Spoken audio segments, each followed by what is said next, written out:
Здравейте! Темата на това видео е: струва ли си да му дам шанс?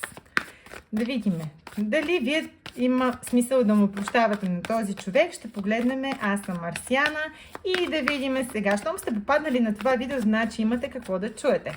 Ще погледнем с 3 карти какво се случва между вас и вашия човек и след това ще четем: струва ли си да му дадете шанс? Какво се случва между вас? Така, този човек може да е от работата, може да е свързан с вашата работа, не е задължително да работи на същото място, може да е свързан с вашата работа по някакъв начин. И той тайничко да ви наглежда.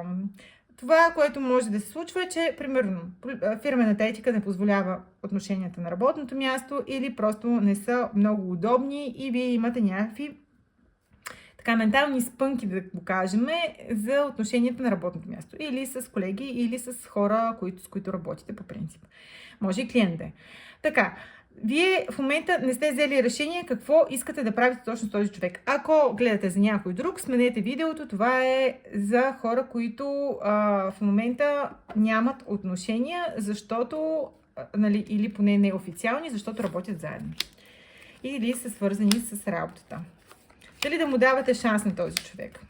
Вижте сега, по-добре е шефа да не знае. Значи тия двете карти това показват. Нека шефа да не знае.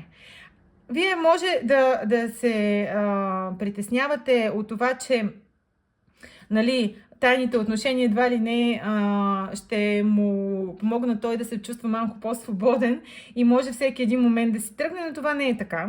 В случая просто струва си да му дадете шанс на човека, защото гори и пъмти отвътре към вас.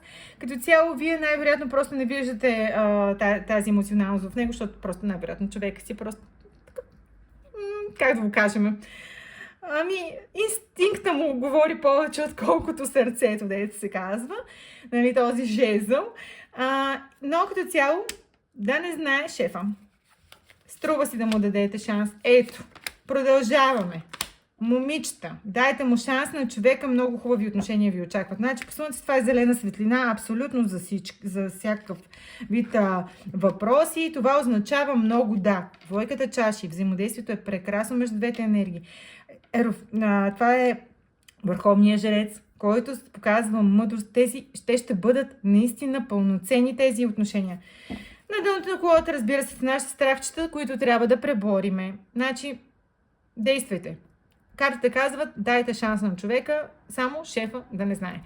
Аз ви пожелавам приятно гледане на следващите ми клипчета. Сложете лайк, ако ви е харесало. Здравейте!